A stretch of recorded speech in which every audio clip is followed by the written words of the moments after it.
आप सभी को टीम आईएएस प्लेटफॉर्म पे नमस्कार। उम्मीद करते हैं कि 70th बीपीएससी मुख्य परीक्षा की तैयारी आपकी शानदार चल रही होगी। आप सभी की जानकारी में मुख्य परीक्षा 25 अप्रैल से शेड्यूल्ड है और यह बहुत ही क्रूशियल स्टेज होता है सिविल सर्विस एग्जाम के प्रोसेस में।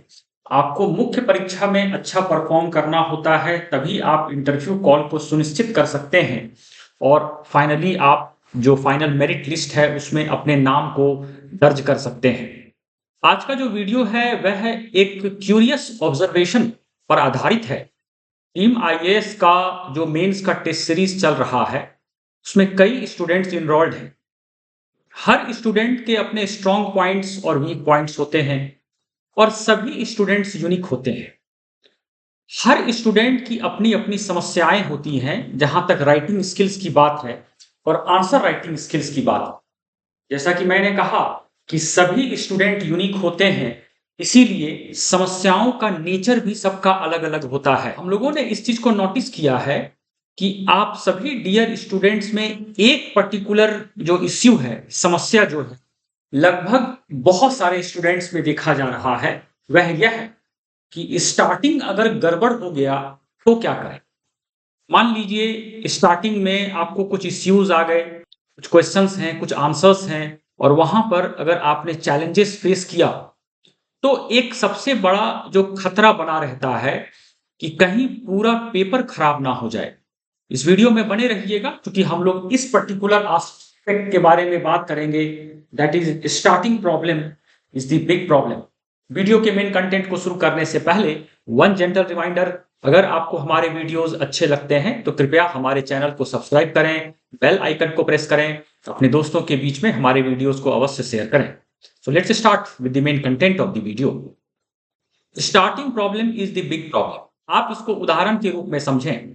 सपोज मान लीजिए आपने जीएस पेपर 1 को अटेम्प्ट करना शुरू किया एग्जाम हॉल में।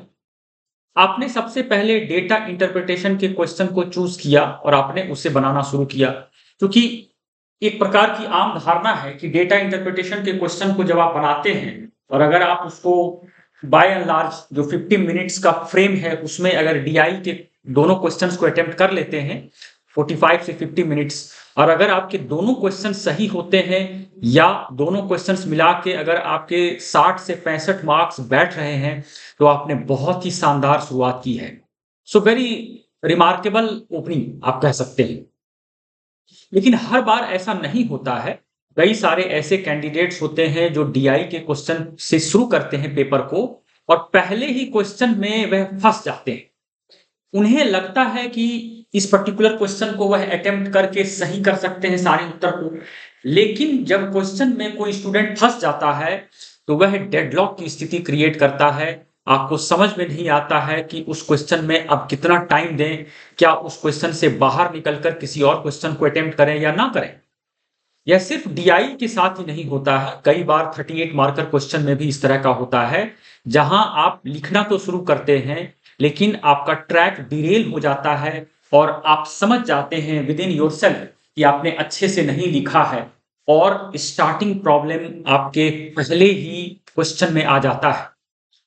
नाउ द प्रॉब्लम इज कि जैसे ही पहले क्वेश्चन में कोई इश्यू अगर आता है तो एक तो आपके पेपर के खराब होने का खतरा बन जाता है, पहली चीज। दूसरा यह होता है कि साइकोलॉजिकली और मेंटली आप अंडर कॉन्फिडेंट हो जाते हैं और उसका एक बिग इम्पैक्ट यह होता है कि क्वालिटी कंटेंट जो आपके माइंड में जनरेट होना चाहिए आंसर राइटिंग के समय वह नहीं आता है, उस तरह से फ्लो रुक जाता है और आपकी स्पीड भी कम हो जाती है। तो इस प्रकार की समस्या बहुत सारे स्टूडेंट्स फेस करते हैं। आईएएस का जो टेस्ट सीरीज चल रहा है और जहां हर स्टूडेंट को इंडिविजुअल फीडबैक दिया जा रहा है, तो इस पर्टिकुलर इश्यू को हम लोग नोटिस कर रहे हैं। मैं श्योर हूं कि आप लोगों में से भी बहुत सारे डियर स्टूडेंट्स इस पर्टिकुलर समस्या that is starting problem is the big problem की समस्या को फेस कर रहे थे। Prevention is better than cure. कहा जाता है कि प्रिवेंशन जो है क्योर से ज्यादा बेटर होता है। तो prevention is better than cure के संदर्भ में आप वैसे क्वेश्चंस को अटेम्प्ट करें सबसे पहले जहां आप मोस्ट कंफर्टेबल हो। आपको हर क्वेश्चन के नीचे स्पेस दिया रहता है बीपीएससी के आंसर शीट में और आपको एडिक्वेट मौका मिलता है कि आप जिस क्वेश्चन में बेस्ट कंफर्टेबिलिटी आपकी है, आप उसी क्वेश्चन को पहले अटेम्प्ट कीजिए। स्ट्रेटेजी यह बोलता है, स्मार्ट स्ट्रेटेजी तो यह बोलता है कि आप 38 मार्कर क्वेश्चन को पहले अटेम्प्ट कीजिए, क्योंकि जब जो बिग टिकट क्वेश्चंस होते हैं, जब आप उनको अच्छे से अटेम्प्ट करते हैं तो आपका कॉन्फिडेंस बढ़ता है। और 38 मार्कर क्वेश्चंस को अगर आप समय पर फिनिश करते हैं या कम समय में भी फिनिश कर देंगे, तो जो 8 और 7 मार्कर क्वेश्चंस जो कंपलसरी क्वेश्चन के अंदर जो क्वेश्चंस होते हैं, उनमें अगर आप थोड़ा ज्यादा समय भी लेते हैं तो आपको दिक्कत नहीं होगी। So the bottom line is, most comfortable question को सबसे पहले अटेम्प्ट कीजिए। क्वेश्चन के आंसर को देने से पहले एक बार क्वेश्चन पेपर को अच्छे से पढ़ लीजिए। अमूमन ऐसा देखा गया है कि एग्जाम हॉल के अंदर जब आप पर प्रेशर बनता है, जब क्वेश्चन पेपर डिस्ट्रीब्यूट होने लगता है, तो बहुत सारे स्टूडेंट के साथ ऐसा होता है कि अंडर प्रेशर आते हैं और साइकोलॉजिकल स्ट्रेस जनरेट होता है, तो जल्दबाजी में आप बहुत सारे बेसिक चीजों को भुला जाते हैं। पहला तो यह हो जाता है कि आप क्वेश्चन पेपर को ठीक से पढ़ते नहीं हैं, हर क्वेश्चन के हर वर्ड्स को ठीक से पढ़ते नहीं हैं, और आप जल्दबाजी में उत्तर लिखना शुरू कर देते हैं और शुरुआती क्वेश्चन में ही डेडलॉक आता है, आप फंस जाते हैं। तो पहले क्वेश्चन पेपर को ध्यान से पढ़िए। 3 सेक्शन का क्वेश्चन पेपर है, सेक्शन 1, सेक्शन 2 और सेक्शन 3। सभी क्वेश्चन को ध्यान से पढ़िए। आपके माइंड में यह मैसेज आता जाएगा कि किस क्वेश्चन को या किस सेक्शन को आपको पहले अटेम्प्ट करना है, और जो मोस्ट कंफर्टेबल क्वेश्चन है उसको आप अटेम्प्ट कीजिए, और कोशिश कीजिए कि 38 मार्कर क्वेश्चन को पहले अटेम्प्ट करें। कंपलसरी क्वेश्चन में जो सबसे बड़ा चैलेंज रहता है वह रहता है कि वर्ड लिमिट को आप क्रॉस नहीं करें और टाइम लिमिट को क्रॉस नहीं करें। जहां तक बात है starting problem is the big problem. Suppose मान लीजिए किसी क्वेश्चन के आंसर को सॉल्व करने के क्रम में अगर डेडलॉक आता है, तो आप उस क्वेश्चन को छोड़कर अगले क्वेश्चन को अटेम्प्ट कर सकते हैं। 1 या 1.5 घंटे बाद, 2 घंटे बाद फिर से उस डिफिकल्ट क्वेश्चन जो स्टार्टिंग में आपको जिसमें समस्या हुई थी, आप उसे रिविजिट करें। और क्वाइट पॉसिबल है कि जब आइडिया का फ्लो बढ़ता है, स्पीड बढ़ता है, तो जिस क्वेश्चन में आप फंसे थे, आपको उसका सॉल्यूशन या आइडिया मिलेगा इस 1.5 से 2 घंटे एग्जाम देने के क्रम में, और आप उसको सही से आंसर कर पाएंगे।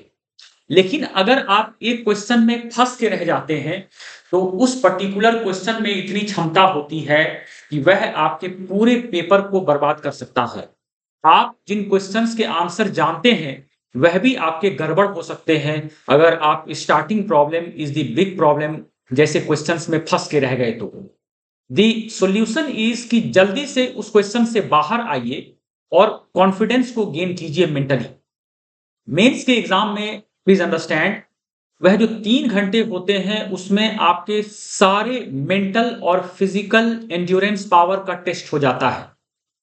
विजिबल नहीं होता है, जो मेंटल प्रोग्रेस आपका होता है, आपका जो कॉन्फिडेंस लेवल होता है, आपका जो सेल्फ बिलीफ होता है, उन 3 घंटे के बीच में टेस्ट हो जाता है। उदाहरण के तौर पे कैसे आप डेडलॉक कंडीशन में क्विकली बाहर निकलते हैं, और आधा घंटा हो सकता है कि बर्बाद हो गया स्टार्टिंग क्वेश्चन में, आप डीआई में फंस के रह गए, तो आप 2.5 घंटे में भी किस तरह से रिकवर करते हैं। एक स्पेसिफिक स्मार्ट स्ट्रेटेजी को ध्यान में रखेंगे। सपोज मान लीजिए कि आप स्टार्टिंग क्वेश्चन में फंस गए हैं और आपका आधा घंटा बर्बाद हो गया, तो ऑब्वियस सी बात है कि आपको 2.5 घंटे में ही अब पेपर को, रेस्ट ऑफ द पेपर को लिखना है। तो अगर समय कम पड़े तो कभी भी यह नहीं करेंगे आप कि आप किसी क्वेश्चन को छोड़ देंगे। अगर आपने 38 मार्कर क्वेश्चन को छोड़ा तो बी एश्योर्ड कि मोस्ट लाइकली आपका इंटरव्यू कॉल आने की पॉसिबिलिटी बहुत कम हो जाएगी, शायद नहीं आए। और कंपलसरी क्वेश्चन में भी सब क्वेश्चन जो 7 मार्कर और 8 मार्कर होते हैं, अगर आपने उनको भी छोड़ा तो वहां पे भी हो सकता है कि आपके इंटरव्यू कॉल की पॉसिबिलिटी कम हो जाए। तो एक टेक्निक यह आता है कि शुरुआती समस्या से उबरने के लिए अगर आपके पास टाइम लिमिट और वर्ड लिमिट कम पड़ता है, तो किसी भी क्वेश्चन के डायमेंशन को पूरा अटेम्प्ट कीजिए। भले ही 38 मार्कर में आप 350 वर्ड्स नहीं लिखो, आप 400 वर्ड्स नहीं लिखो, लेकिन अगर आप 200 वर्ड्स से 225 वर्ड्स भी उस पर्टिकुलर क्वेश्चन के आंसर में लिख देते हो और सारे स्पेसिफिक डायमेंशंस को कवर कर देते हो, पेपर चेकर यह समझ जाएगा कि आप उस क्वेश्चन के आंसर को जानते हैं और आपने कम समय के कारण उस पे वर्ड्स लिमिट को फुलफिल नहीं किया, लेकिन आप सारे डायमेंशंस को कवर कर चुके हैं। वैसी स्थिति में पेपर चेकर आपको 20 नंबर दे सकते हैं। आप इस सिचुएशन का कंपैरिजन उस सिचुएशन से करें जहां आप क्वेश्चन को छोड़ देते हैं और आपको 0 मार्क्स उस पर्टिकुलर क्वेश्चन में मिलते हैं। तो उससे फार बेटर है कि आप किसी क्वेश्चन के सारे डायमेंशंस को कवर करके कम वर्ड्स में ही लिख के 18 से 20 नंबर आप ले आए। ध्यान रखें कि जब आपके पास टाइम लिमिट कम हो तो वहां पर किसी क्वेश्चन के सारे डायमेंशंस को अटेम्प्ट करें और फ्लो चार्ट वगैरह, डेटा, फैक्ट्स और प्रेजेंटेशन पर विशेष ध्यान रखिएगा। डू अंडरस्टैंड वन थिंग कि स्टार्टिंग प्रॉब्लम जब होता है होना नहीं चाहिए, क्योंकि prevention is better than cure.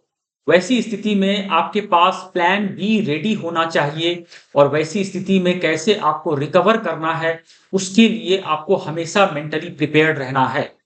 कई बार ऐसा होता है कि आपने जिन क्वेश्चंस के बारे में एंटीसिपेट किया है वह क्वेश्चन हो सकता है नहीं आए या उसे ट्विस्ट करके बीपीएससी दे दे।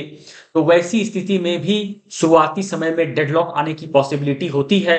तो वहां पर अपने प्लान बी को हमेशा रेडी रखिएगा। अगर आप यह सोच के चलते हैं मुख्य परीक्षा में कि पहले से जो आपके माइंड में स्क्रिप्ट तैयार है और एग्जैक्टली उसी तरीके के क्वेश्चंस मेंस एग्जाम में आएंगे, कई बार इस मेंटल अप्रोच के कारण भी डेडलॉक आता है एग्जाम हॉल में और अच्छे अच्छे कैंडिडेट अंडर परफॉर्म कर देते हैं। इसीलिए प्लान ए और प्लान बी दोनों को रेडी रखिए। टाइम लिमिट या वर्ड लिमिट अगर मान लीजिए शॉर्ट पड़ रहा है तो कम वर्ड में ही सारे डायमेंशंस को कवर कीजिए। And last but not the list, the bottom line is कि इनिशियल डेडलॉक कंडीशन आने के बावजूद आप रिकवर कर सकते हैं और चैंपियन की तरह पेपर में परफॉर्म कर सकते हैं अगर आपके पास राइट और करेक्ट स्ट्रेटेजी है तो, और अगर आप मेंटल अलर्टनेस को बना के रखते हैं। इन सारी चीजों को प्रॉपर इंप्लीमेंट करने के लिए जरूरी है कि टेस्ट सीरीज को आप रिलीजियसली लगाइए। टेस्ट सीरीज आप जहां भी दे रहे हैं रेगुलर टेस्ट सीरीज को लगाइए और इंश्योर करिए कि हर क्वेश्चन में आपको जेन्युइन और ऑनेस्ट फीडबैक मिल रहा है। जब तक आपको टेस्ट सीरीज में जेन्युइन, ऑनेस्ट और इफेक्टिव फीडबैक नहीं मिलेगा तब तक आपकी स्ट्रेटेजी अच्छी नहीं हो सकती है। डू अंडरस्टैंड कि आप कितने भी अच्छे स्टूडेंट हो, कितने भी अच्छे प्लेयर हो, जब तक आप प्रैक्टिस नहीं करेंगे मैच कंडीशन में, जब तक आप एक्चुअली ग्राउंड लेवल पर लिखेंगे नहीं, तब तक एग्जाम हॉल में आप अच्छा नहीं कर पाएंगे। तो इन सारी चीजों का जब आप ध्यान रखेंगे तो इनिशियली अगर डेडलॉक कंडीशन आता भी है तो भी आप बहुत ही शानदार तरीके से वापसी करेंगे और उस पेपर में आप बेहतरीन करेंगे। So that is it for this video. उम्मीद करते हैं कि आपको यह वीडियो अच्छा लगा होगा। अगर आपको हमारे वीडियोस अच्छे लगते हैं तो कृपया हमारे चैनल को सब्सक्राइब करें, बेल आइकन को प्रेस करें। We shall meet shortly with a fresh video on upcoming 70th BPSC exam. Until then, goodbye.